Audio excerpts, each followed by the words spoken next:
Infertility का blame always womens पे आता है। फीमेल्स के ऊपर बहुत ज्यादा प्रेशर होता है। अभी कुछ दिन पहले ही मेरे पास एक पेशेंट आई थी, फीमेल्स के एग्स ऑलमोस्ट नील थे, जो मेल था उसकी सीमन में भी बहुत बहुत ज्यादा प्रॉब्लम थी। And then female messaged me उसके बाद एंड शी सेड कि मैम आप प्लीज मेरे एग्स के बारे में मेरे हस्बैंड के सामने ऐसा नहीं बोलिए, वो तो दूसरी मैरिज भी कर लेंगे। कहते हैं कि जो मैन है ये घोड़ा है, घोड़ा कभी बूढ़ा नहीं होता। क्या ये स्पर्म भी बूढ़ा होता है? सो जैसे ही मेल्स 40 इयर्स के हो जाते हैं जी। उनके सीमेन में प्रॉब्लम आने लगती है, काउंट कम होने लगता है, मोटिलिटी कम होने लगती है। एंड सीमेन में डीएनए जो होता है, जो जेनेटिक मटेरियल होता है, उसके अंदर एग डोनेट भी होते हैं फीमेल्स के। बिल्कुल, egg donation is a very viable solution. तो हम एग किसी और फीमेल का ले लेते हैं, हेल्दी डोनर का, एंड देन सीमेन हस्बैंड का लेके we make an embryo and we can implant it in the female. China ने एक रोबोट बनाया है जिसको वो बोलते हैं प्रेगनेंसी रोबोट। वो robot will be able to carry your pregnancy from conception to birth. अब बच्चा रोबोट पैदा करेगा, रोबोट पैदा करेगा। एंड दे आर सेइंग कि that robot will be available as early as 2026 and the cost is. आज के टाइम में पीसीओएस एंड पीसीओडी, क्या इनके लिए आईवीएफ का ट्रीटमेंट चैलेंजिंग है या उनका कोई अलग वे है? पीसीओडी में एग्स जो होते हैं वो जरूरत से ज्यादा होते हैं। वो जो एग्स होते हैं ना, उनकी क्वालिटी अच्छी नहीं होती। जब वो जरूरत से ज्यादा हो जाते हैं तो बल्कि प्रेगनेंसी को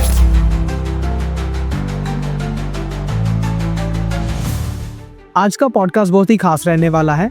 आज हम एक ऐसे टॉपिक पे डिस्कशन करेंगे जो हर घर, हर कपल और हर फैमिली को टच करता है, दैट इज फर्टिलिटी और आईवीएफ। अक्सर हम सुनते हैं कि अगर बच्चा नहीं हुआ प्रॉब्लम सिर्फ लड़की में है, बट असल में सच क्या है? क्या इनफर्टिलिटी सिर्फ वुमेन का ही इशू है या एक सोसाइटी का पुराना मिथ? इन सब पर रोशनी डालने के लिए आज हमारे साथ पॉडकास्ट में है डॉक्टर निष्ठा, जो है एक आईवीएफ स्पेशलिस्ट, जो हमें इस टॉपिक पे प्रॉपर समझाएंगी और बहुत सारे मिथ ब्रेक करेंगी। इस पॉडकास्ट को एंड तक जरूर देखें और अपने नियर एंड डियर्स के साथ जरूर शेयर करें। Hello doctor Nishtha, welcome to our podcast. Thank you so much for having me here. India में इनफर्टिलिटी का ब्लेम ऑलवेज वुमेन्स पे आता है, जबकि गलती तो मेंस की भी होती है। So what's your take on this? ये बहुत ही it's a very common topic and बहुत ही सच बात है। एक्चुअली पहले male infertility was about 30% of the cases. These days it has become almost 50%. मतलब 30 से 50 हो गया। 50% हो गया है। हाफ ऑफ द केसेस में मेल्स में भी प्रॉब्लम निकलती है। But I think society India में ऐसा प्रॉब्लम है कि people are not willing to discuss about it. मतलब अभी भी फीमेल्स के ऊपर बहुत ज्यादा प्रेशर होता है as compare to men to have a child. अभी कुछ दिन पहले ही मेरे पास एक पेशेंट आई थी। सो दोनों कपल्स में बहुत प्रॉब्लम थी। फीमेल्स के एग्स ऑलमोस्ट नील थे और जो मेल था उसकी सीमन में भी बहुत बहुत ज्यादा प्रॉब्लम थी।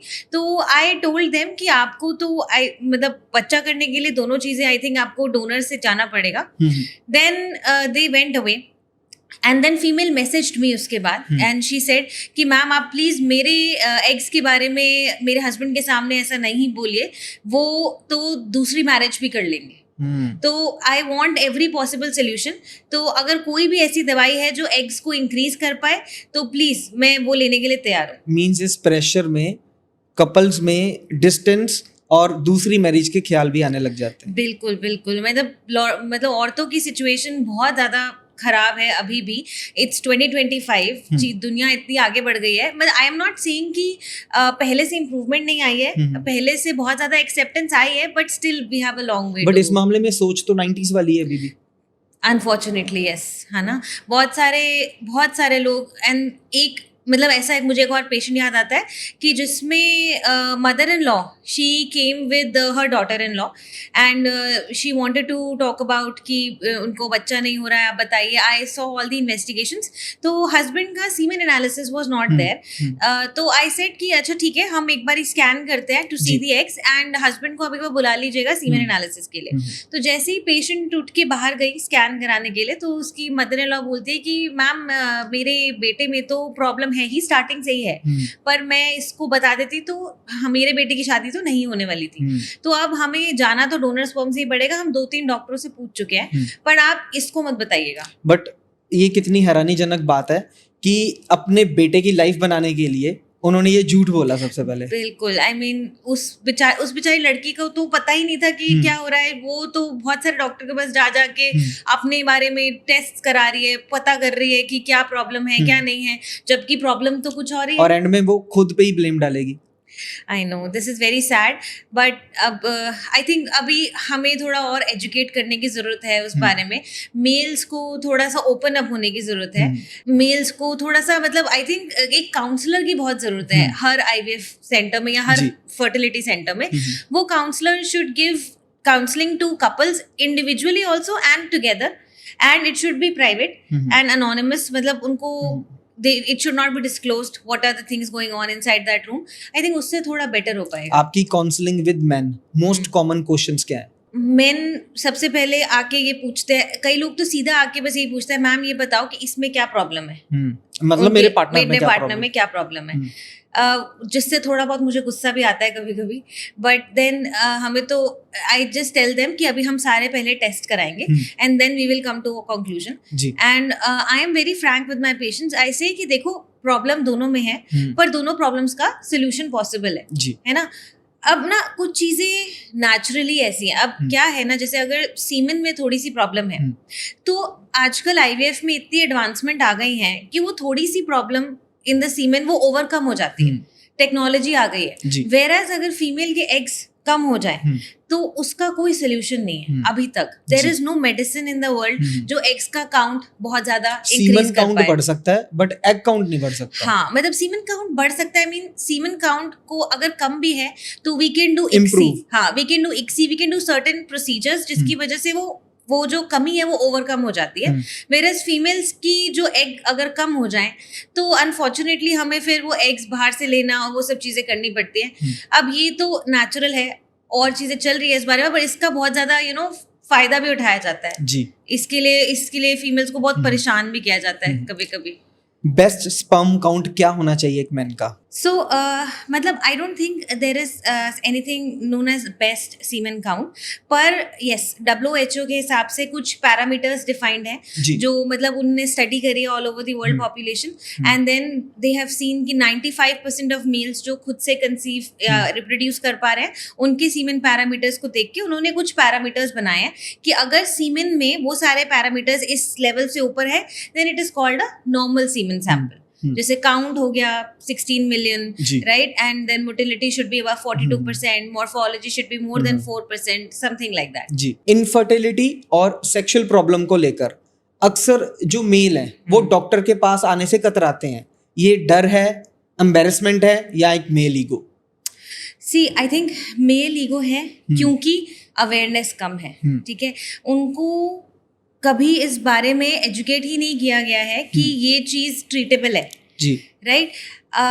फॉर एग्जाम्पल, मतलब I have so many such stories. Once a couple came और वो आई थिंक थोड़ा लेट शाम में आए थे and they were also concerned कि उनको चाइल्ड नहीं कंसीव हो रहा है एंड मदर इन लॉ को साथ लेके आए थे। तो देखने से ही, मतलब I am sorry, I am assuming, I don't know, but देखने से ऐसा लग रहा था कि the guy had a different sexual orientation, right. तो then I asked them to go to the scan room कि हम अल्ट्रासाउंड से शुरू करते हैं। तो then later on mother in law told me कि my child is not sexually active and he has clearly told that I will not do it. पर now we had to get him married क्योंकि अब ये समाज में बहुत बड़ी problem हो जाएगी अगर इसकी शादी नहीं हुई तो। और मैं ये बातें अपनी डॉटर इन लॉ को नहीं बता सकती हूँ। तो अब आपने जो करना है, आप कुछ भी करो, इनको एक बच्चा दे दो ताकि वो सारी जो बातें लोग करते हैं अब और ना करें। वो बच्चा नहीं, समाज में रहने लायक के लिए ये सारी चीजें एग्जैक्टली। और वो जो लड़की थी उसने फिर स्कैन रूम में मुझे बताया कि मैम हम we have never had intimate relations because my husband is just not interested. So then I knew what was the problem, but then it is not my place. Is the guy straight? I don't know. He didn't say. So the guy was sitting quietly all throughout the consultation. He didn't say anything. He didn't discuss anything. तो I felt कि ये कितना खराब है ना। मतलब उसको अगर सपोज प्रॉब्लम भी हो रही है, I am feeling sorry for him rather than being angry at him. उस पे मुझे थोड़ा ज्यादा तरस भी आ रहा है that maybe he is also being forced to live this lifestyle. वो भी just for समाज के लिए, right. तो अब ऐसे केसेस हैं, मुझे बस यही लगता है कि किसी तरह से किसी भी तरह से आई थिंक थोड़ी अवेयरनेस और बढ़ानी चाहिए. एंड आई थिंक इस जनरेशन से ज्यादा ओल्डर जनरेशन को थोड़ा एजुकेट करने की ज्यादा मैं उसी जरूरत पे आ है. रहा था. Doctor, what do you think कि समाज देखना जरूरी है कि अपने बच्चे की हेल्थ, उसकी जो नेचुरल थिंग है, ये चीजें देखनी जरूरी है या समाज देखना जरूरी है? सी ऑब्वियसली अपने बच्चों की हेल्थ देखना is should be the prime target of any parent. And आजकल तो यार इट इज 2025, दुनिया कितनी आगे बढ़ गई है. आजकल इंडिया में यू नो LGBTQ कम्युनिटी को इतना अवेयरनेस मिल रहा है, the things have been legalised. तो अब मुझे लगता है कि अब क्या इसमें डर वाली बात है. पर अभी भी कुछ कंजर्वेटिव फैमिलीज हैं, पेरेंट्स हैं जो इस बात को एक्सेप्ट नहीं करना चाहते हैं. We can't really do anything about it. अक्सर जब बॉयज बात करते हैं तो वो कहते हैं कि जो मर्द है, जो मैन है, ये घोड़ा है. और कहते हैं घोड़ा कभी बूढ़ा नहीं होता. राइट. अब 50 साल 60 की 50 उम्र 60 साल तक की उम्र हो जाए तो उसमें भी कहते हैं we are willing to produce a baby. So the thing is, क्या ये स्पर्म भी बूढ़ा होता है? क्या ये मिथ बना हुआ है? सी यही बात फिर से हमारी आ जाती है कि अवेयरनेस की बहुत कमी है ना. एंड देखो थोड़ा सा देखो नेचर ने इस पार्ट पे रोल प्ले किया है कि मेल्स का फर्टिलिटी थोड़ा लंबे समय तक इंटैक्ट रहता है as compare to females. Females की फर्टिलिटी 35 साल के बाद बहुत क्विकली डिक्लाइन करना शुरू करती है. बट मेल्स के साथ भी ऐसा होता है आफ्टर 40 ईयर्स. राइट. सो जैसे ही मेल्स 40 ईयर्स के हो जाते हैं, उनके सीमेन में प्रॉब्लम आने लगती है, काउंट कम होने लगता है, मोटिलिटी कम होने लगती है. एंड सीमेन में DNA जो होता है, जो जेनेटिक मटेरियल होता है, उसके अंदर ब्रेक्स आने लगते हैं. ठीक है. तो वो DNA जो है, अब जो एम्ब्रियो हमें बनाना है, जो बेबी है, वो आधा स्पर्म से बनेगा, आधा एग से बनेगा. राइट. अगर एग हेल्दी है और स्पर्म अनहेल्दी है तो वो भी एक अच्छा एम्ब्रियो नहीं बना पाता है. तो वो अच्छा एम्ब्रियो जो अच्छा नहीं बनता है, वो ना प्रेगनेंसी नहीं दे पाएगा, और प्रेगनेंसी अगर आ गई तो it might end up in abortion. तो 40 इयर्स के ऊपर सारे मेल्स को who are looking to have a child should be concerned about their own fertility as well. And ये एक बहुत सिंपल टेस्ट से हम चेक कर सकते हैं जिसको DNA फ्रैगमेंटेशन इंडेक्स बोलते हैं. DNA fragmentation index. Right.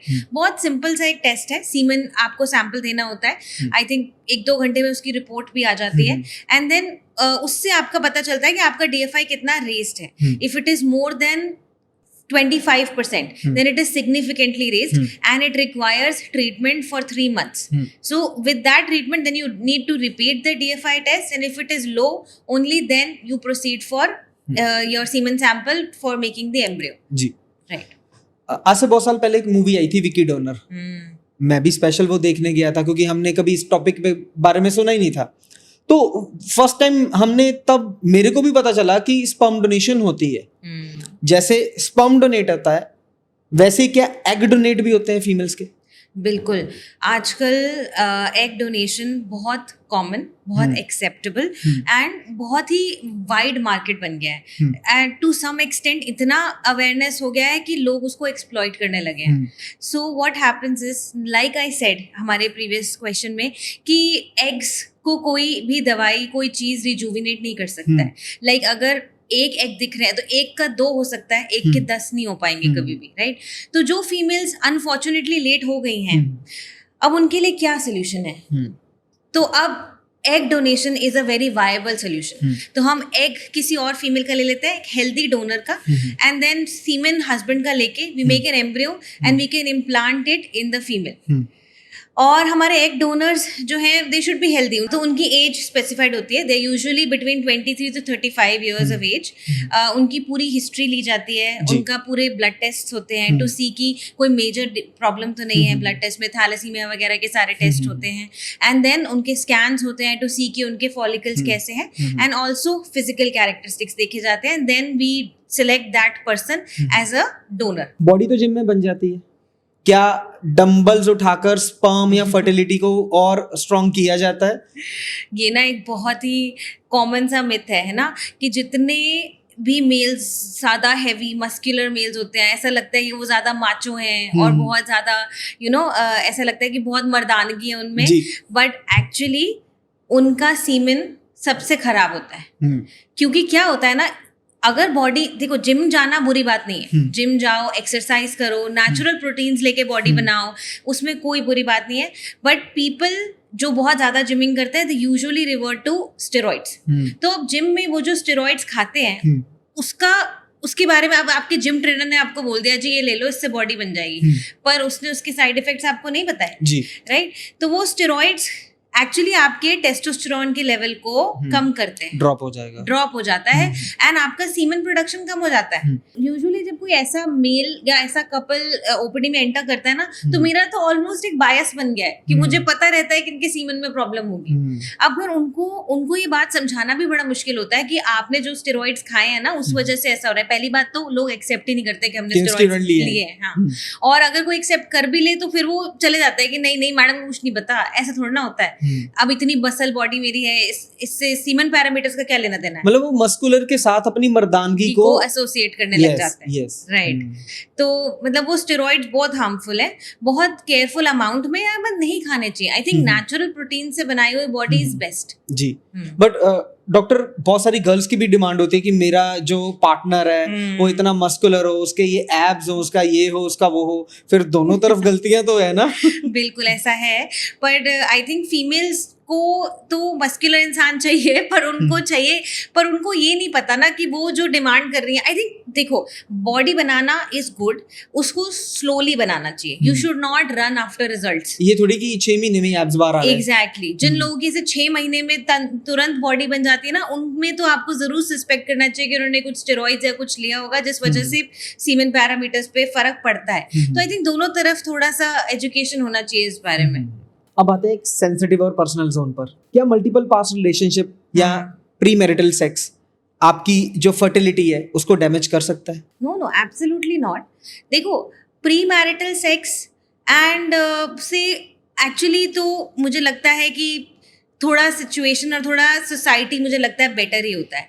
You get aware about sexual problems and you know how to deal with them. थोड़ा सा आपको openness मिलती है to talk about it.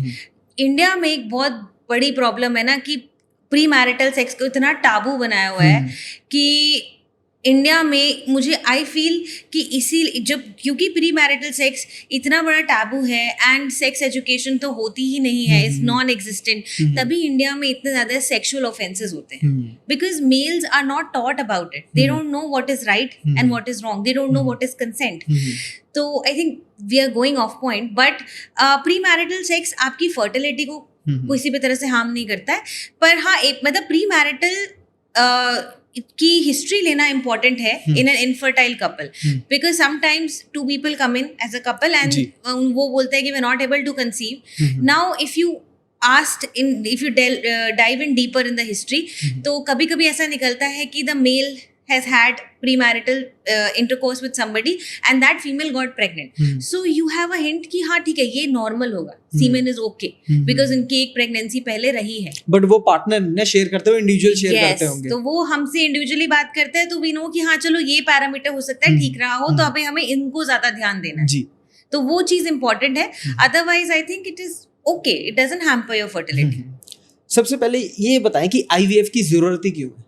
IVF की ज़रूरत तो बहुत ज़्यादा बढ़ गई है पिछले कुछ टाइम में, क्योंकि हमारा लाइफस्टाइल, हमारा रहन सहन का तरीका, हमारे करियर गोल्स, सब चीज़ें इतनी ज़्यादा हावी हो गई है हमारे नॉर्मल ज़िंदगी पे कि बच्चा करना एक बैक सीट ले चुका है. आप एक्चुअली जो करियर ओरिएंटेड विमेन हैं, जितने भी टॉप लेवल पे CEOs हैं या कोई और प्रोफेशनल एक्टिविटीज़ जो भी लोग कर रहे हैं, आप उनसे अगर पूछोगे, हुआ यंग 30s में है अभी, अगर आप उनसे पूछोगे आप बच्चा कब प्लान कर रहे हो, they will make a face. ऐसा चेहरा बनाएंगे कि मैं बच्चा क्यों करूं, अभी मुझे काम करना है, ये सब बातें मेरे साथ मत करो. इनफैक्ट मैं भी यही करती हूँ. मैं भी अभी इतनी यंग हूँ, जब मुझसे कोई बोलता है कि आप प्रेगनेंसी प्लान करो, तो मुझे लगता है अभी मैं प्रेगनेंसी कैसे प्लान करूँ, अभी तो मुझे बहुत कुछ करना है जिंदगी में. पर आपकी biological clock is not waiting for anything, है ना. ये अब आपका करियर क्लॉक और biological clock will always be in conflict with each other. I think doctor ये एक चीज बनी हुई है, करियर वर्सेस बच्चा. बिल्कुल 100%, और ये बहुत ज्यादा बढ़ती जा रही है. तो IVF का नीड तो मुझे लगता है बढ़ रहा है और आगे आने वाले टाइम में और बढ़ने लगेगा। एंड मुझे ऐसा लगता है कि IVF के लिए ना बहुत ज़्यादा एक नेगेटिव इमेज बनी हुई है, ठीक है, उसको लोग टेस्ट ट्यूब बेबी करके बात करते हैं। मुझे ऐसा लगता है कि हर किसी को IVF की नीड नहीं होती है, बट मे बी हर किसी को एक फर्टिलिटी स्पेशलिस्ट से मिलने की जरूरत है। सिर्फ IVF ही एक सोल्यूशन नहीं है हर किसी की फर्टिलिटी प्रॉब्लम्स का। हम आज छोटे इलाज कर सकते हैं, फॉलिकुलर मॉनिटरिंग है, आपका IUI है, उसके थ्रू भी प्रेगनेंसीज हो सकती हैं। तो एक्चुअली ना फर्टिलिटी को IVF से सिनोनिमसली यूज किया जाता है, विच इज नॉट करेक्ट। तो मुझे ऐसा लगता है IVF से ज्यादा फर्टिलिटी ट्रीटमेंट्स की नीड बढ़ रही है। जैसे आपके पास पेशेंट आते हैं तो वो आपके पास ट्रीटमेंट है कि साइकिल चलता होगा, क्या वो उसमें पेशेंस रखते हैं कि वो इम्पेशेंट होके कहते हैं कि आज ट्रीटमेंट कराए कल ही सब कुछ हो जाए? सर, जहाँ पे आज 10 मिनट में घर पे ग्रोसरीज पहुंच जाती हैं, सब कुछ 10-15 मिनट में घर पे हाजिर हो जाता है, आई थिंक हम सबका पेशेंस खत्म हो गया है। और मतलब देखिए, तो बहुत बड़ी प्रॉब्लम है कि पेशेंट्स में पेशेंस है ही नहीं। एंड आई थिंक इसका एक और जिम्मेवार हम खुद डॉक्टर्स ही हैं। क्या होता है ना, जब पेशेंट फर्स्ट विजिट पे आपके पास आता है तो हम ये चाहते होते हैं कि पेशेंट चला ना जाए, ठीक है, तो we give them unreal expectations. उसकी एनरोलमेंट के पीछे ना हम उसको अनरियल एक्सपेक्टेशन दे देते हैं कि नहीं हो जाएगा, हम कर देंगे, तुम टेंशन मत लो, हो जाएगा। आई think it is very important कि आप पेशेंट को ये बताओ कि आपका केस कितना कॉम्प्लेक्स है, इजी है या स्ट्रेट फॉरवर्ड है, आपके केस में मेजर चैलेंज क्या है, एम्ब्रियो बनाना मेजर चैलेंज है या फिर इम्प्लांटेशन मेजर चैलेंज है, ठीक है। एंड आप you should set real expectations. You should tell them the truth कि देखो इतने % चांस है एंड इतना शायद ट्राई लगेगा, तो you have to have patience. I think long run में आपको हेल्प करेगा। पेशेंट चाहे उस दिन चला जाए पर घूम फिर के आपके पास आएगा, क्योंकि उसको लगेगा कि आपने उससे सच बोला है, राइट। तो ये ना पेशेंस की प्रॉब्लम तो 100% है। जैसे माहौल में हम रह रहे हैं, ऑब्वियस है हमारे इर्द गिर्द पोल्यूशन है, हमारा फूड नहीं अच्छा, पेस्टिसाइड है, हमें अल्टरेटेड फूड खा रहे हैं हम। And the most common thing कि हमने लाइफस्टाइल की बात करी, इसका कितना इम्पैक्ट है? क्या ये सारी चीजें साइलेंट किलर बन गई हैं? एब्सोल्युटली। हमारा जो लाइफस्टाइल है, जैसे आपने बोला, पोल्यूशन है, अल्कोहल, स्मोकिंग है, प्लास्टिक वेयर्स है जिसमें हम खाना खाते हैं, हमारा स्ट्रेसफुल लाइफस्टाइल है, लैक ऑफ स्लीप है, फिजिकल एक्टिविटी तो मुझे लगता है 0 ही हो गई है बहुत सारे लोगों की।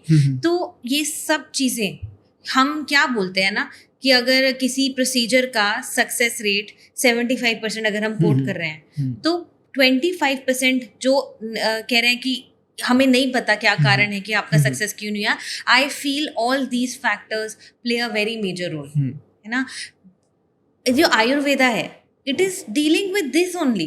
वो आपका लाइफस्टाइल इंप्रूव करेंगे, they will tell you to do yoga, they will tell you to do physical activity, they will help you lead a good lifestyle. And I think बहुत सारे पेशेंट्स उससे ठीक हो जाते हैं। बहुत सारे पेशेंट्स अपनी मतलब नेचुरली कंसीव भी कर जाते हैं उससे। लाइफस्टाइल चेंज करना बहुत इंपॉर्टेंट है। आप you need good 8 hours of sleep. आपको किसी ना किसी तरह की फिजिकल एक्टिविटी करनी चाहिए, B it yoga, B it gymming, running, whatever.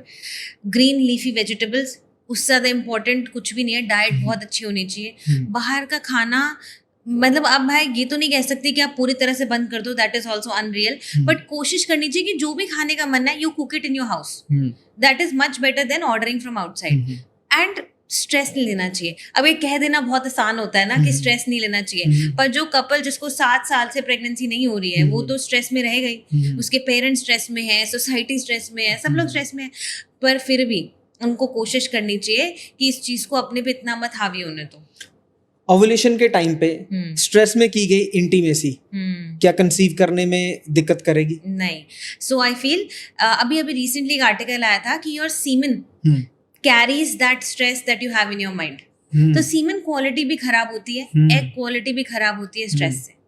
तो स्ट्रेस इज अ फैक्टर जिसको ना आप इवेलुएट नहीं कर पाते। साइंस के नॉट इवेलुएट और measure the amount of stress, but ये फैक्टर है, प्ले करता है रोल। एंड मैं तो सारे पेशेंट्स को बोलती हूँ कि आप रिलैक्स हो जाओ, आप भूल जाओ कि आपका कोई ट्रीटमेंट चल रहा है। Just come to me like that only, don't think कि आप कोई ट्रीटमेंट करा रहे हो। you will have better results.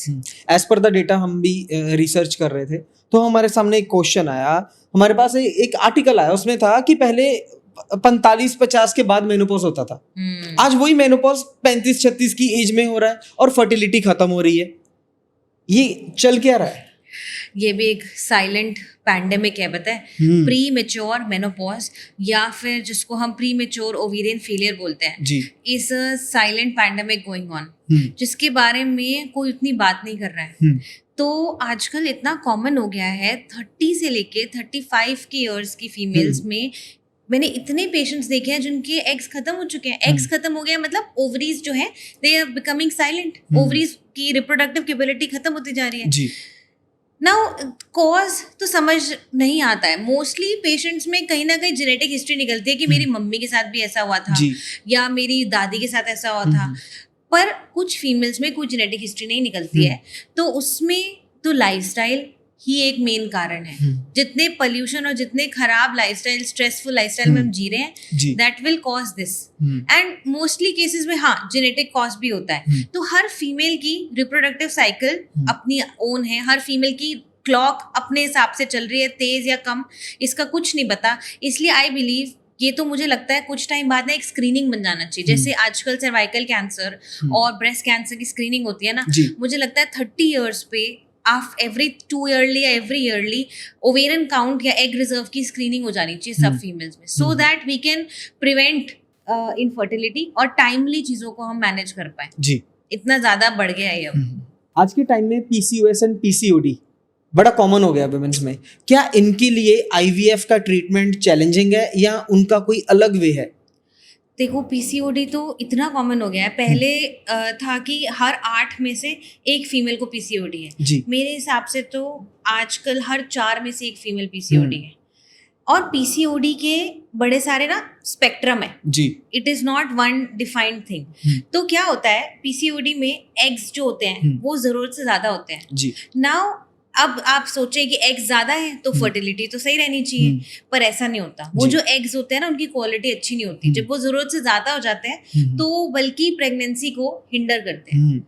Ji. PCOD में ना आईवीएफ जो है वो बिल्कुल एक लास्ट रिजॉर्ट है। आईवीएफ से पहले अगर हम छोटी छोटी चीजें करें ना उसी से मामला सेट हो जाता है। For example usually PCOD females are obese, they are on a higher side. जी। आप अगर 5% भी वेट लॉस करा देना उनका, 5% भी किसी तरह से वो अपना वेट लॉस कर लें तो 90% मामला वहीं ठीक हो जाता है। They will conceive on it all. Weight कम होना वर्क्स लाइक अ मिरेकल। इतना जादुई काम करता है ना कि पीरियड्स रेगुलर हो जाते हैं, आपकी स्किन के एक्ने, जो एक्सेसिव हेयर ग्रोथ हो रही होती है पीसीओडी की वजह से, वो कम हो जाती है और you will conceive naturally with in next 3 months।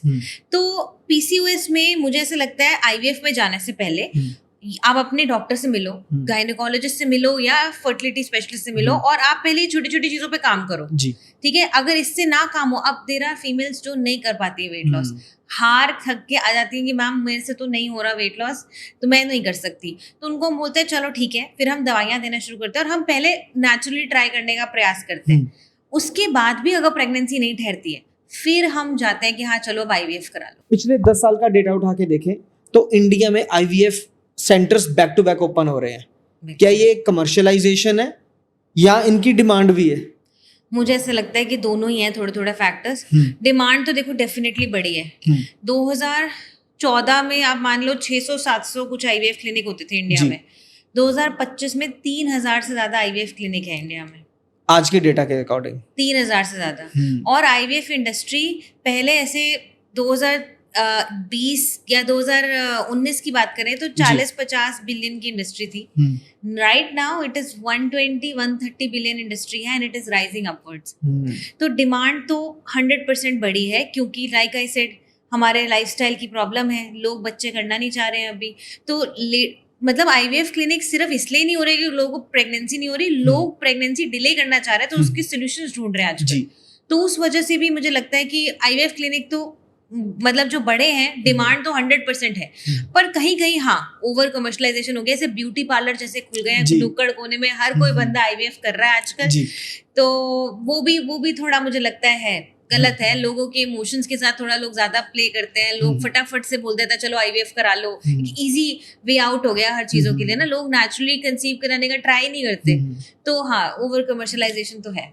आजकल आईवीएफ में क्या आपके पास भी ऐसे पेरेंट्स आते हैं जिनकी डिमांड होती है मेरे को तो बच्चा शाहरुख खान चाहिए, मेरे को तो बच्चा ये वाली सेलिब्रिटी चाहिए, ये वाला चाहिए, ऐसे उसका बालों का कलर हो, ऐसे उसका आईज का कलर हो, ये क्या बच्चे के रिलेटेड ऐसी ये मॉडिफिकेशन भी चाहते हैं?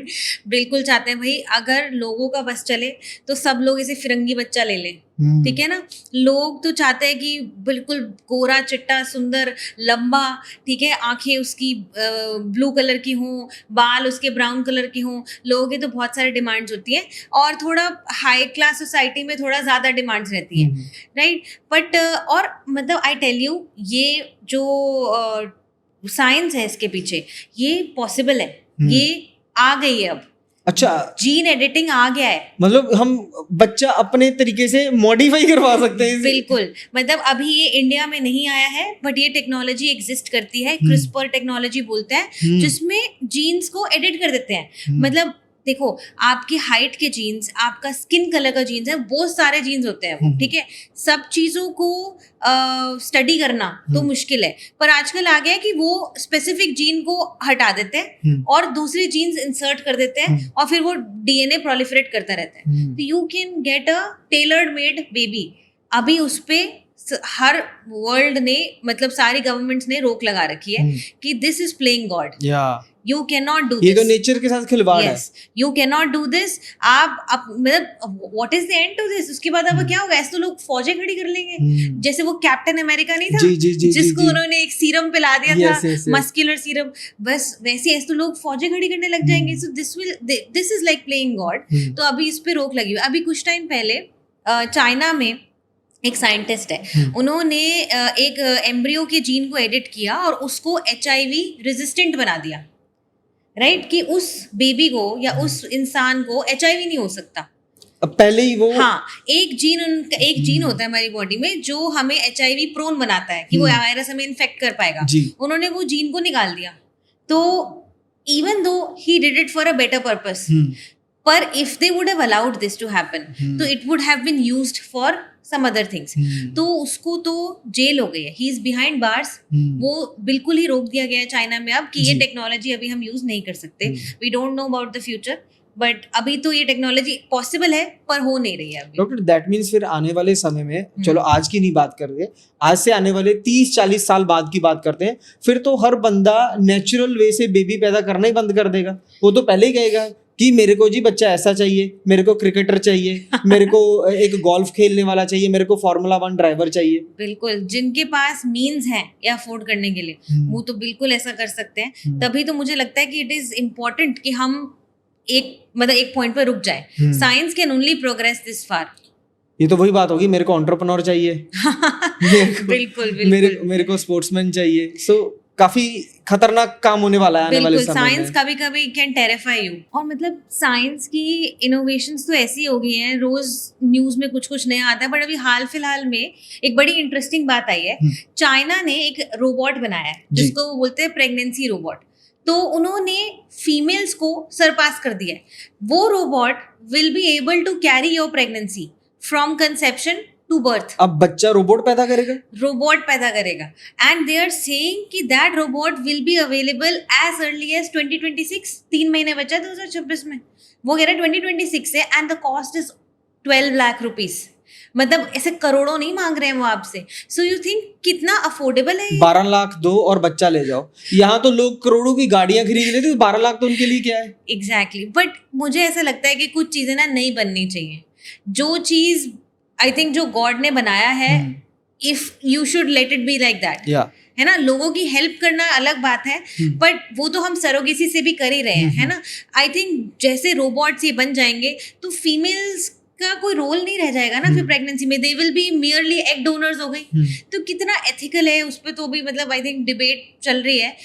बट ऐसी टेक्नोलॉजी आ गई है। बट जो वर्ल्ड हेल्थ ऑर्गेनाइजेशन है उसका कोई ट्रैक नहीं है इन चीजों पे कि ये कंट्री ये वाला एक्सपेरिमेंट करी, इसको रोक लगा दी जाए? सी, ट्रैक होता है। They must have had ethical clearance. ये प्रोजेक्ट करने से पहले, हर स्टडी करने से पहले एक एथिकल क्लियरेंस जो उस कंट्री की बॉडी होती है उससे ली जाती है। तो आई एम श्योर उनको एथिकल क्लियरेंस मिली होगी, उसके बाद ही ये प्रोजेक्ट हुआ है। सी, ऐसी कंट्रोवर्शियल चीजें ना चाइना करता रहता है पर Known to है। known to है, बट आई थिंक जब when they will release it to the world, तब actual test होता है कि लोगों में acceptance कितनी है इस चीज के लिए. According to me this is a really against the nature. ये तो खुदा को चैलेंज करने वाली बात होगी. It is like playing God, और I don't think we should go till that far. जो ओल्डर जनरेशन है उनको तो आईवीएफ का कुछ पता ही नहीं होता. अगर पता भी है तो उनके लिए आज भी एक टैबू है. सो इसको ब्रेक कैसे किया जाए? बट उनको तो बच्चा ऐसे भी चाहिए कि हमारा तो जी नेचुरल है सारा. अगर नेचुरल वो कंसीव नहीं भी कर पा रहे, सो ये ऑप्शन की कैसे उनको अवेयरनेस करवाई जाए? उनके जमाने में ना आईवीएफ होता नहीं था, तो उनको मतलब इस बारे में आइडिया ही नहीं है. इनफैक्ट मैं अभी आपको बताऊंगी, बड़ा फनी इंसिडेंट था. मुझे किसी ने पूछा कि आप कहाँ काम करते हो, तो she was an old lady. I told her I am a gynaecologist. तो कहती आप कहाँ काम करते हो, तो मैंने बोला मैं इधर काम करती हूँ, एक आईवीएफ हॉस्पिटल में. उसको लगा कि पता नहीं, मैं उसको समझ ही नहीं आया मैं कहाँ काम करती हूँ. उसको लगा कि पता नहीं मैं डॉक्टर हूँ भी या नहीं हूँ, क्योंकि आईवीएफ इतना फॉरेन कॉन्सेप्ट है उनके लिए. उस टाइम पे देखो, एक तो फर्टिलिटी बेटर होती थी, नेचुरली मोस्टली लोग कंसीव कर जाते थे. प्लस जो लोग उस टाइम पे कंसीव नहीं कर पाते थे ना, वो लोग फिर मतलब उनको बच्चा अडॉप्ट करने में भी इतनी प्रॉब्लम नहीं आती थी. कई बार घर में ही उनको बच्चा, उनकी क्या कहते हैं सिस्टर इन लॉ हो गई या कोई भी हो गया, उनसे उन्होंने बच्चा ले लिया. मतलब उस टाइम पे ना सॉल्यूशंस वर इजी.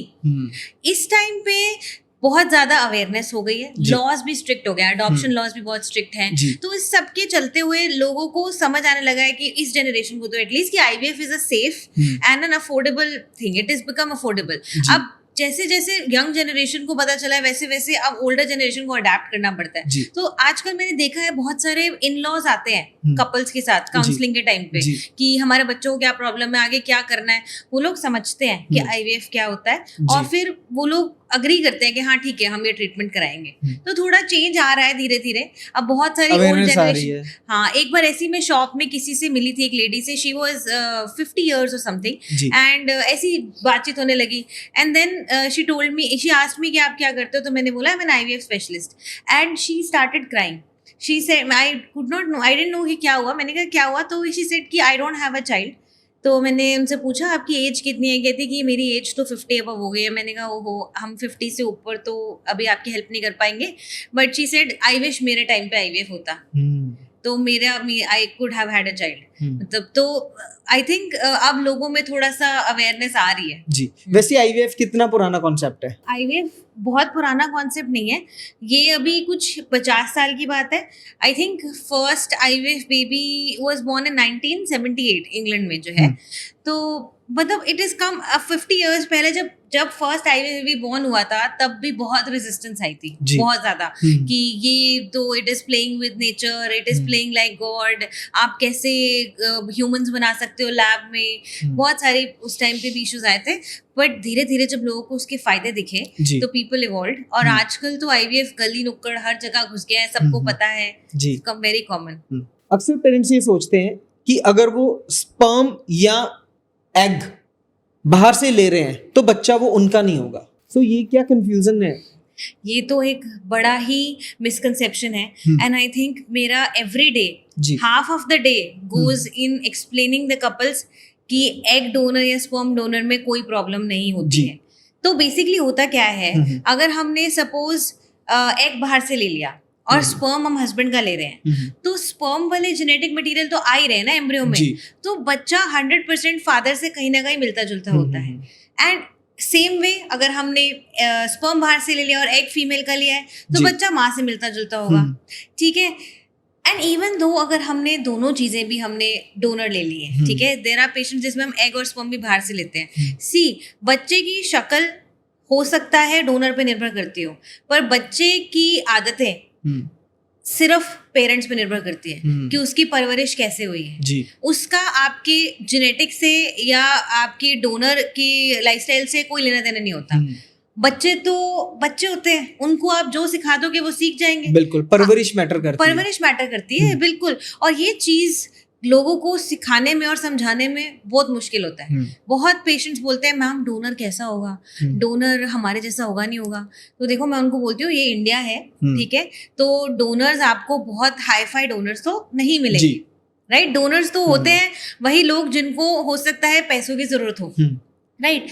लेकिन आप ऐसे मत सोचो इसको, हम एक हेल्दी एग चाहिए बस, जी राइट। और हम डोनर्स को मैच करके लेते हैं। अगर एक डोनर की बात करें जी तो हम डोनर्स की मैचिंग करते हैं। कैसे मैचिंग करते हैं? यूजुअली 4 चीजों पे मैच करते हैं: स्किन कलर, जी हेयर कलर, आपका ब्लड ग्रुप, एंड आजकल एक बहुत इंपॉर्टेंट चीज लोग मांगते हैं कि हमें रिलीजन मैचिंग चाहिए, कि हम जैसे अगर हिंदू हैं तो हमें हिंदू डोनर ही चाहिए, या हम अगर मुस्लिम हैं तो हमें मुस्लिम डोनर ही चाहिए। मतलब कहीं ना कहीं गलत या सही पता नहीं, बट अब पेशेंट्स बोलते हैं तो हमें ये करना पड़ता है। डोनर की आइडेंटिटी नहीं रिवील होती 100%, बट हाँ हम उनको मैच कर लेते हैं ऐसे। तो उससे भी एक पेशेंट को थोड़ा रिलैक्सेशन मिलता है। और बाकी सारे काउंसलिंग है, पेशेंट को समझाना पड़ता है कि बच्चा जो है वो आप ही का है, और आप पे निर्भर करता है कि वो बच्चा आगे जाके क्या करेगा। डोनर सिलेक्ट करते वक्त एथिकल और मेडिकल चेक कैसे होता है? मेडिकल चेक तो जो हम कर पाते हैं वो हम करते हैं। जैसे कि पेशेंट के सारे ब्रॉड टेस्ट करा लेते हैं। जी कुछ चीजें हो गई, जैसे थैलेसीमिया हो गया, उसकी स्क्रीनिंग कर लेते हैं कि थैलेसीमिया नहीं, क्योंकि थैलेसीमिया माइनर नॉर्थ इंडियंस में बड़ा कॉमन है। तो अगर कपल जो इंटेंडेड कपल है उसमें से एक को भी होगा तो डोनर को नहीं होना चाहिए, ताकि बच्चे को थैलेसीमिया मेजर ना हो जाए, राइट। तो उसकी स्क्रीनिंग कर लेते हैं। बाकी लिवर, किडनी, ब्लड टेस्ट ये सब हो जाते हैं। और जो जेनेटिक हिस्ट्री है पेशेंट की, वो हमें पता है पेशेंट की हिस्ट्री पे ही रिलाई करना पड़ता है। एक तो हमने पेशेंट की फिजिकल अपीयरेंस देख ली, देखने में पेशेंट ओके है तो we can be rest assured कि हाँ चलो कोई प्रॉब्लम नहीं होगी। अदरवाइज ऐसा कोई टेस्ट नहीं है जिसमें क्या होता है कि आप दुनिया की सारी जेनेटिक प्रॉब्लम्स के लिए एक पेशेंट में टेस्ट कर लो, ऐसा नहीं होता है।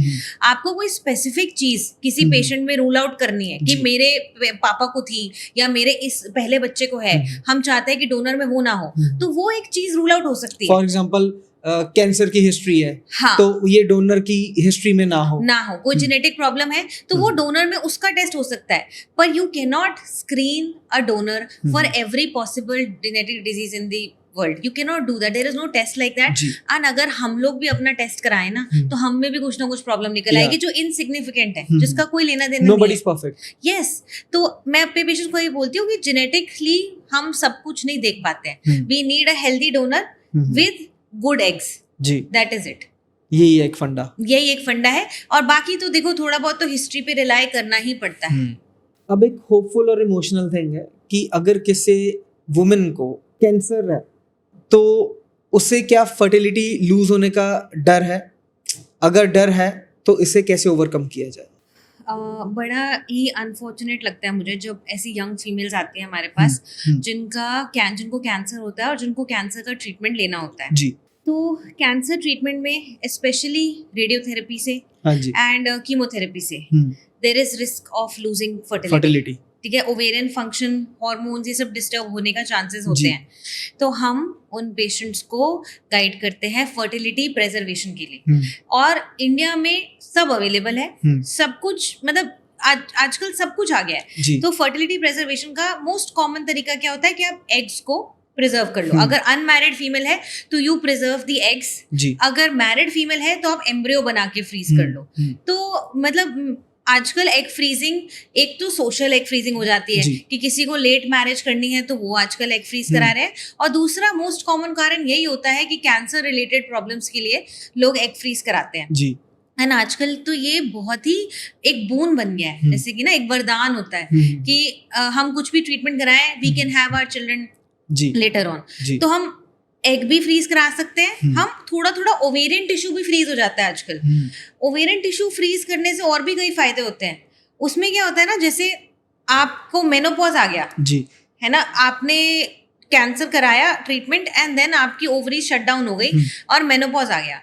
अब मेनोपॉज में सिर्फ फर्टिलिटी ही नहीं कॉम्प्रोमाइज हो रही है, फीमेल की ओवरऑल हेल्थ कॉम्प्रोमाइज हो जाती है। मेनोपॉज से फीमेल को हॉट फ्लैशेस आ रहे हैं, ठीक है, सेक्सुअल ड्राइव कम हो जा रही है, पेशेंट फीमेल को वजाइनल प्रॉब्लम्स हो रही है, बोन्स में प्रॉब्लम, फ्रैक्चर्स हो रहे हैं, कार्डिक प्रॉब्लम्स हो रही हैं, ठीक है। तो ओवेरियन टिश्यू को जब हम प्रिजर्व करते हैं तो ओवेरियन टिश्यू डाल देते हैं वापस आफ्टर द ट्रीटमेंट, तो ये सारी प्रॉब्लम्स, तो ओवेरियन टिश्यू वही हार्मोन सिक्रेट करने लगता है एंड ये सारी प्रॉब्लम्स ओवरकम हो जाती है। तो साइंस में सब कुछ अवेलेबल है।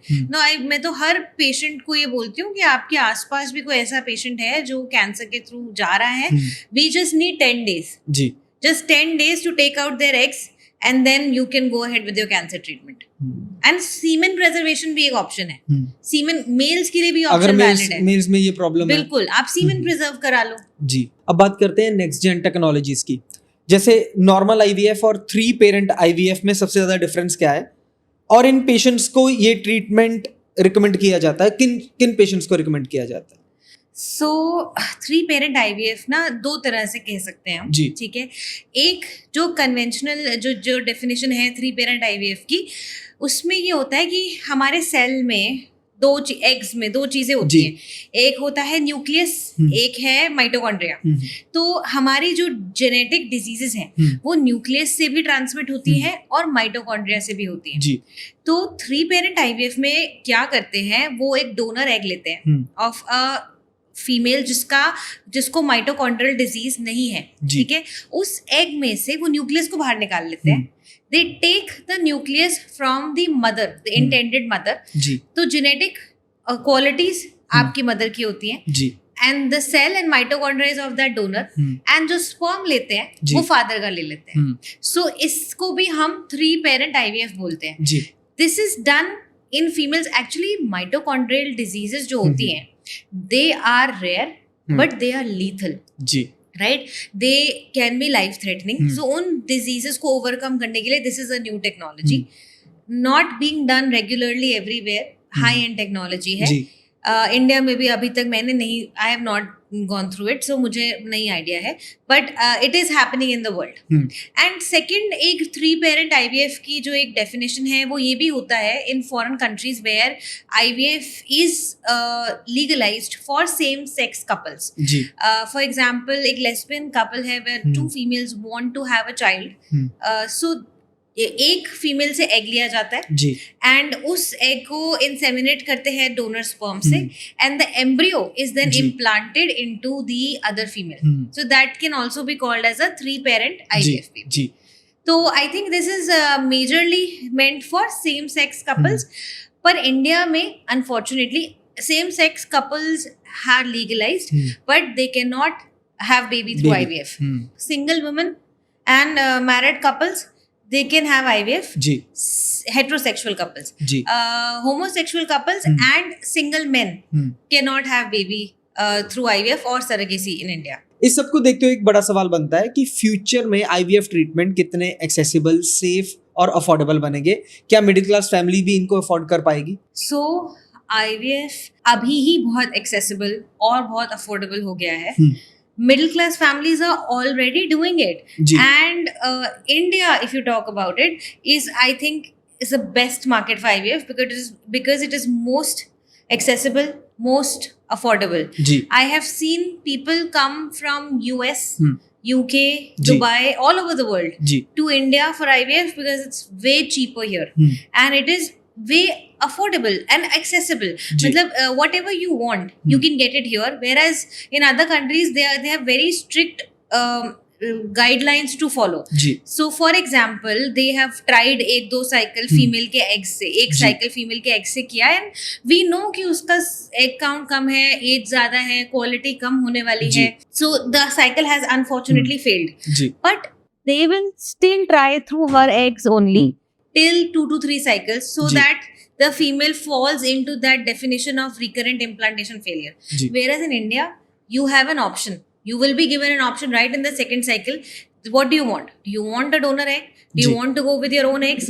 And आप जैसा चाहते हो वैसा हो सकता है. तो ये एक फर्क है इंडियन मार्केट में, और IVF इंडिया में ड्रास्टिकली सस्ता है. I mean, as compared to world. I have a friend from Dubai. She wanted to get an IVF done. Dubai में they were asked 20 lakh rupees for one IVF cycle. Whereas in India, it is as affordable as 1.5 to 2 lakh rupees per IVF cycle. कहाँ 20 लाख और कहाँ 1.5 से 2 लाख. 10 गुना सस्ता है India में.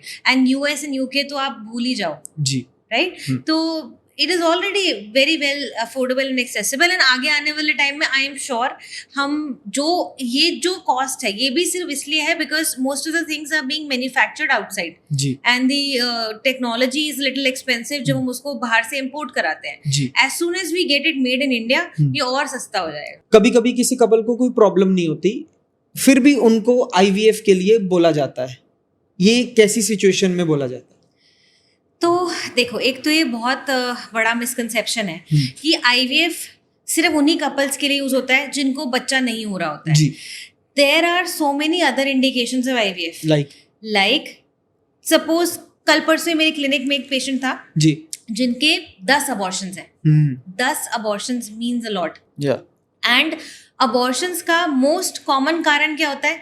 आपके baby में या एम्ब्रियो जिसे कह लो जो बन रहा है उसके अंदर कोई जेनेटिक प्रॉब्लम आ रही है. वो जेनेटिक प्रॉब्लम पेरेंट से भी आ सकती है या वो एम्ब्रियो बनते समय डी नोवो मतलब बन सकती है. जी तो वो जेनेटिक प्रॉब्लम को आप रूल आउट कैसे करोगे? जब तक आप एम्ब्रियो बाहर लैब में नहीं बनाओगे तब तक आप उसकी टेस्टिंग नहीं कर सकते जी हो. तो एक उस इंडिकेशन में आईवीएफ कहा जाता है पेशेंट्स को.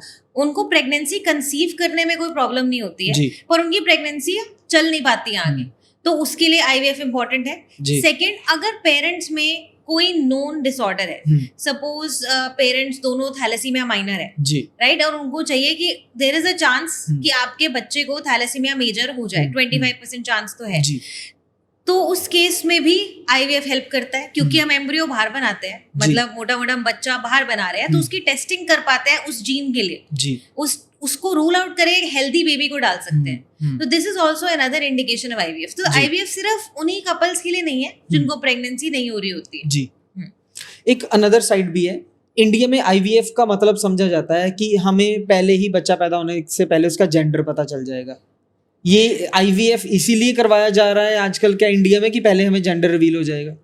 डेली आई थिंक मेरा कम से कम 1-2 पेशेंट्स से तो मेरा इनकाउंटर होता ही है जो एंड में अपनी कंसल्टेशन के एंड में सवाल जरूर पूछ लेते हैं कि मैम आपको तो पता ही रहता होगा, आप मेल डाल रहे हो या फीमेल डाल रहे हो, आपको तो पता ही होता है ना, तो आप अपने हिसाब से देख कर डाल देना.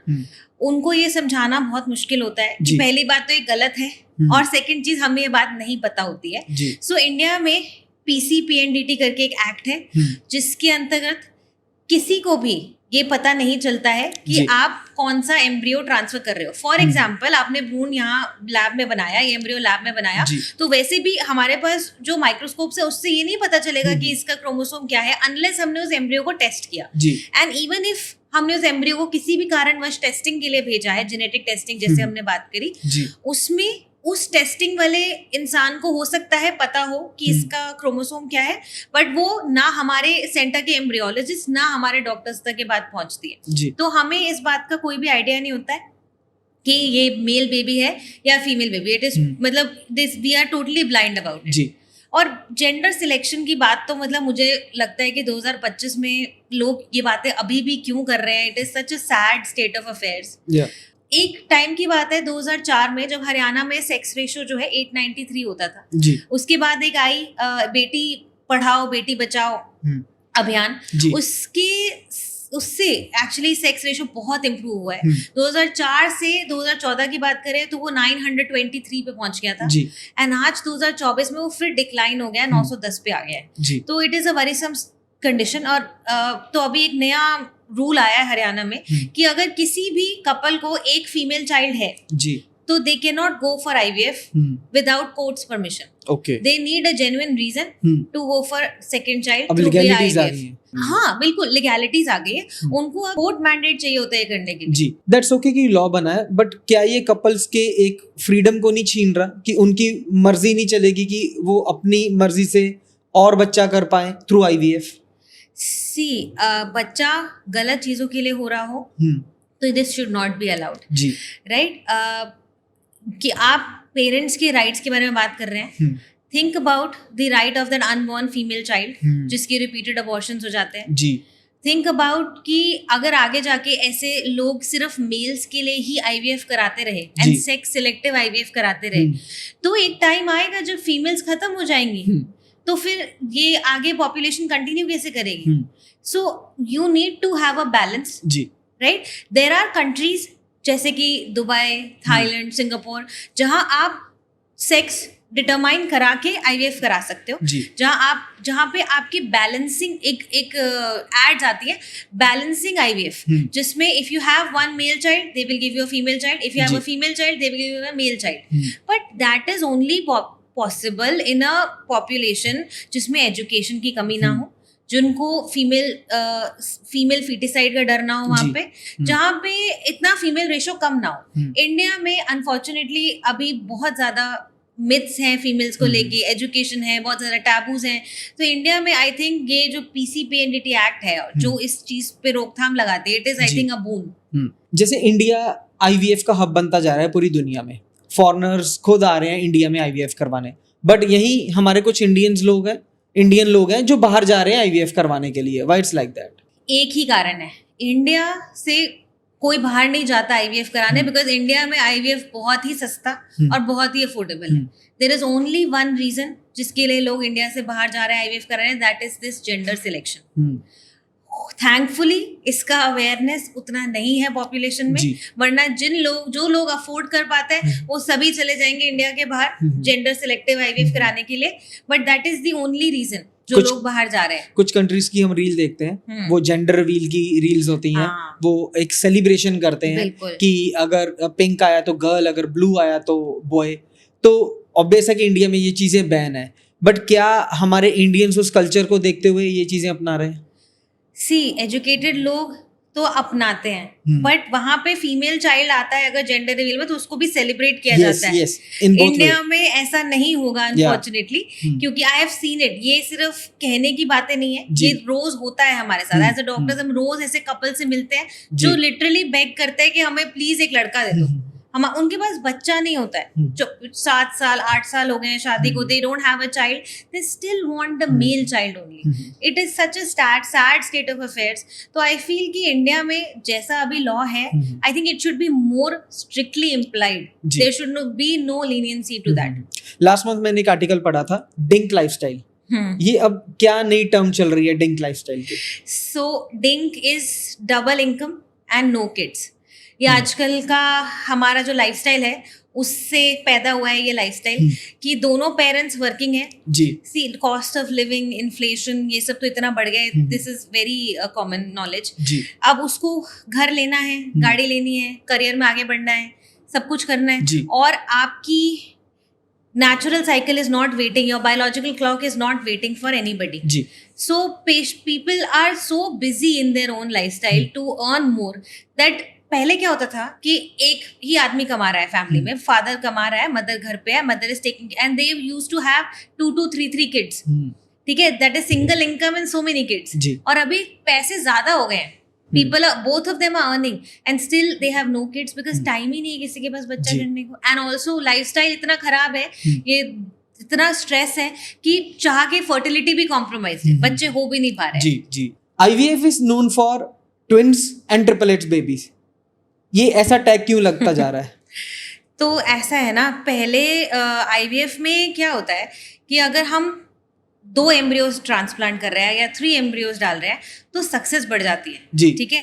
अगर आपने 2 डाले तो आपको रहता है कि एटलीस्ट एक तो लगेगा। Like we tell to our patients कि आप 2 एम्ब्रियोज अगर डलवा रहे हो तो your success rate is 75%, whereas अगर आप 1 एम्ब्रियो डलवा रहे हो तो आपका सक्सेस रेट कुछ 65% के आसपास है। यही लालच में पेशेंट्स हमेशा 2 डालने के उसमें अग्री हो जाते हैं, और आजकल तो लॉ आ गया है 2 डालने का। वैसे इससे पहले लोग 3-4 एम्ब्रियोज भी डाल दिया करते थे, विच इज मतलब उससे क्या होता है कि there are chances of twin pregnancies. जब हम 2 एम्ब्रियोज डालते हैं, देयर इज 40 to 50% चांसेस कि आपको ट्विन प्रेगनेंसीज लग जाएंगी। नाउ पेशेंट को ये बताना बहुत जरूरी है, सिर्फ सक्सेस रेट ही नहीं इम्पोर्टेंट है, ये बताना बहुत जरूरी है कि ट्विन प्रेगनेंसीज के नुकसान क्या है। तो पहली बात तो मदर को नुकसान है जी। उस प्रेगनेंसी में मदर को हाइपरटेंशन, डायबिटीज होने के चांसेस ज्यादा हैं। सेकेंड चीज ट्विन प्रेगनेंसीज, ट्विन बच्चे यूजुअली समय से पहले डिलीवर हो जाते हैं, जिसको हम प्री टर्म डिलीवरी बोलते हैं जी तो ये प्री टर्म बेबीज नर्सरी में रहते हैं। अब नर्सरी में रहने में एक तो पेरेंट्स पे भी एडिशनल कॉस्ट आती है, प्लस आपकी नेशनल रिसोर्सेज बहुत ज्यादा यूज हो रही हैं। जी आईवीएफ के बूम के साथ साथ ट्विन प्रेगनेंसीज का बूम आया, इतने सारे बच्चे नर्सरीज में एडमिट हो रहे हैं, ठीक है, रिसोर्सेज यूज हो रही हैं। तो अब फाइनली इंटरनेशनल सोसाइटीज ने they have started moving towards single embryo transfer.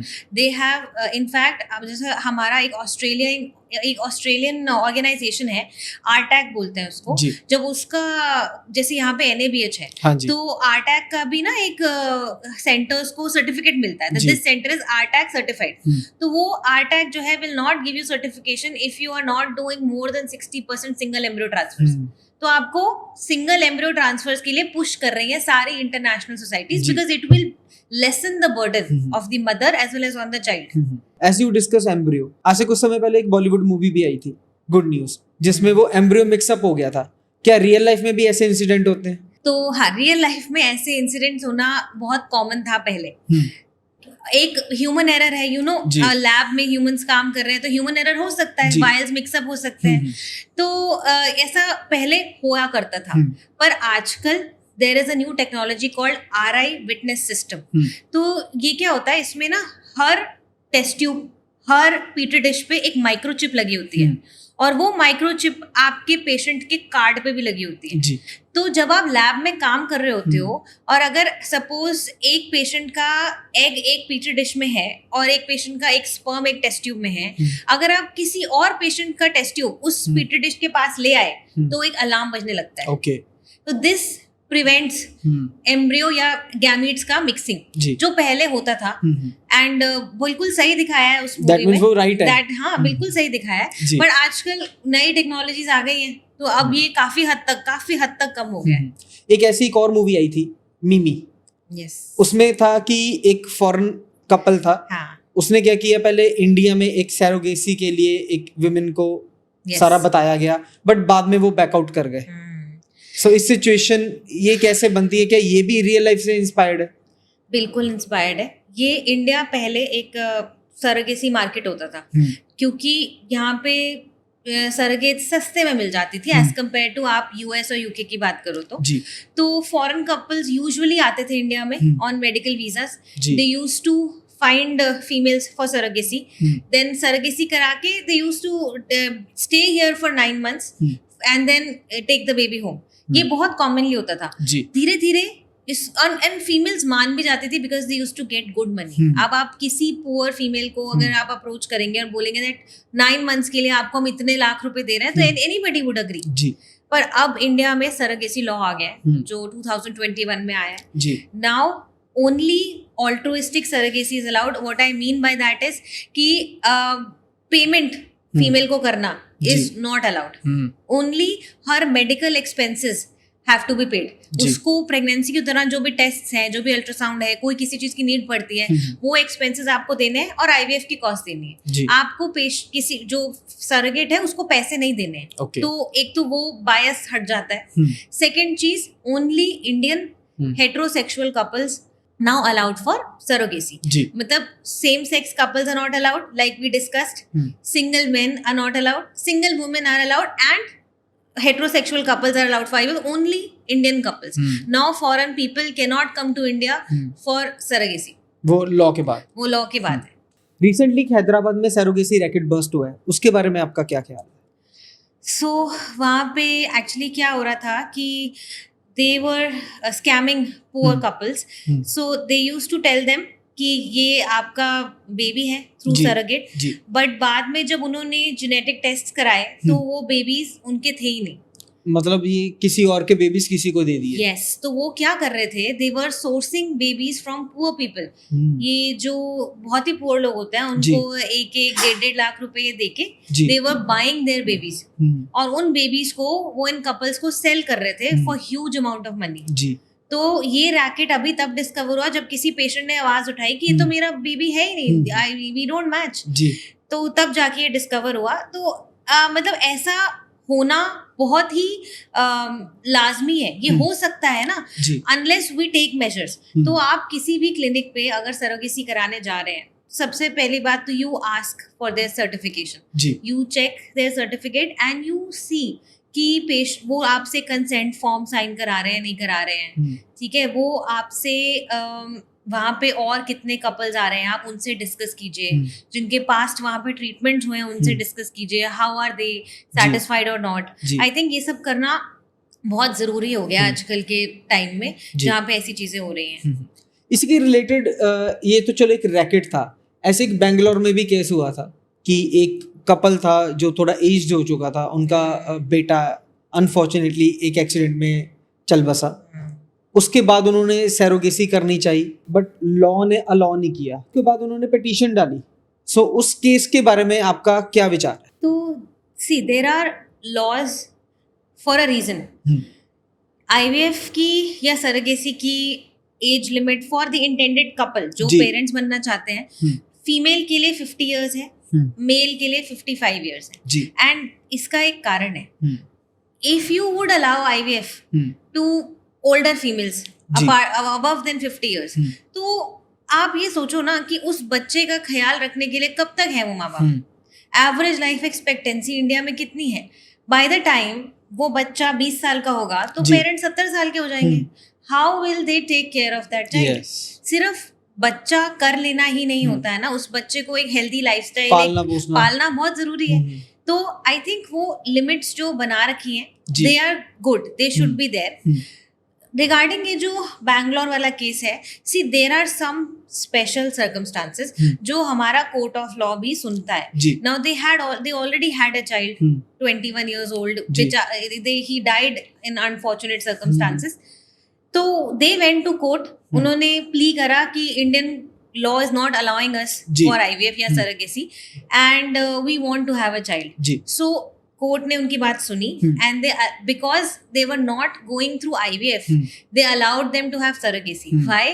Because 50 से ऊपर if the mother is to carry a child तो बहुत रिस्क होते हैं मदर की जान को भी ना। लाइक वी डिस्कस्ड, हाइपरटेंशन का इतना रिस्क है प्रेगनेंसी में, डायबिटीज का इतना रिस्क है, प्रीटर्म डिलीवरीज का रिस्क है, अबॉर्शंस का रिस्क है। तो वो सारी चीजों को सर्कमवेंट करके दे वांटेड फॉर सरोगेसी, जिसमें surrogate would obviously be a young female. So they allowed for that just because they had a child who passed away. That was a unusual circumstance. So doctor, very interesting conversation with you. Thank you. So thanks for your time. आज का podcast यहीं close करते हैं and hope हम दोबारा भी मिलेंगे and इस बातचीत को और आगे बढ़ाएंगे. Thanks for your time. Thank you so much. Thank you for having me.